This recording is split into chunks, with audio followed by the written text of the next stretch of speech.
guys, so for today's story time video, I wanted to talk about my experience co-sleeping. Now, this is kind of controversial. Some people are all about attachment parenting. They think it's the way to go, and a lot of doctors recommend against co-sleeping. I did end up co-sleeping for a while, so I just wanted to tell you guys about my experience. So after Iris was born, the doctor warned me about SIDS, and SIDS was the most terrifying thing to me ever. I was so afraid of it. I think I was like almost unhealthy afraid of it, like it turned into a phobia.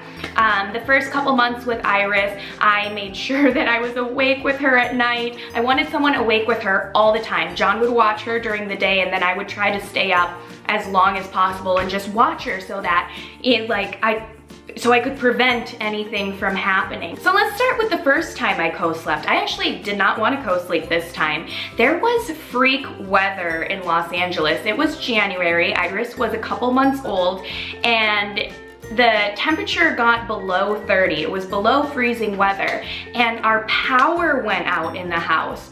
And every time I felt Iris in her bassinet, she was still cold, even when I was putting blankets on her because we had no heat. So I ended up taking Iris into bed with us, and I fell asleep because I tried to stay awake as long as possible and I just couldn't. But I was just like so nervous the whole time, and everything was fine. So I breastfed, and you know how they tell you the first month is the hardest?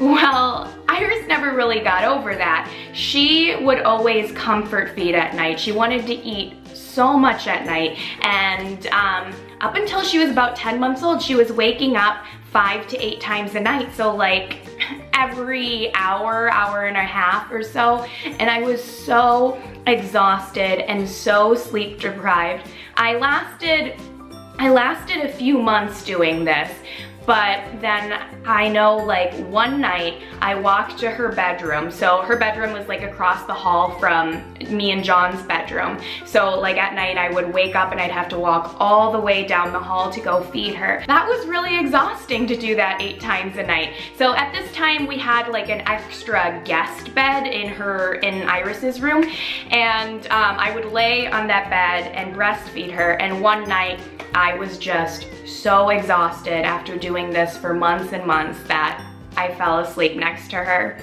And again, everything was fine. And I ended up just being so exhausted, I would just keep falling asleep next to her. So eventually I was like, you know what? If I sleep in this room with her, I'm gonna end up getting a lot more sleep than walking all the way down the hall and feeding her multiple times a night. And like, eventually I began to trust myself and realize like, it's okay. Like, I know they do this in a lot of other cultures and so many, other places around the world, people they sleep with their kids. And I understood like I don't move. I am very aware of my surroundings when I'm sleeping. So like if Iris made a peep, I shake awake and I look at her and I know she's there, and I don't roll over on top of her or anything like that. And the bed in her room was very flat. It was just, it was firm, almost just like a crib. And so that became our routine. We would co-sleep every single night, and I loved it. I loved being close to her, but then it did start to get very demanding again because she would nurse so much. And then 10 months rolled around, and I was wondering like, I hear about these babies who sleep through the night. When is this supposed to happen? Like even once or twice a night would be nice. And she just was not. She was waking up so many times each night. And then all of a sudden, randomly, like just something switched. I didn't really do sleep training or anything like that. She wanted to sleep in her crib. One night she was laying down next to me and she was just very, very restless, like would not fall asleep. So I thought to myself, like, I'm gonna try laying her down in her crib. And I laid her down in her crib and she fell asleep.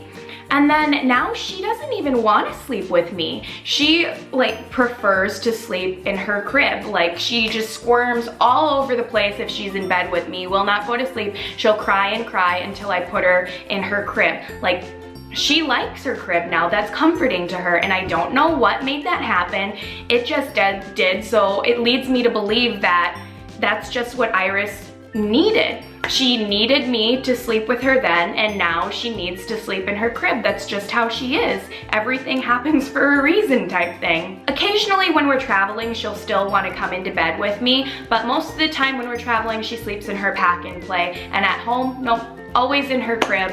Loves to be in her crib. And after that 10 months, she started sleeping through the night, and it was so amazing. She goes to bed around 7 p.m. and wakes up at 8 a.m. So that's a pretty good stretch. My girl likes her sleep, just like mama likes her sleep. So in conclusion, I think sometimes your kid is just gonna tell you what they need, and every kid is different.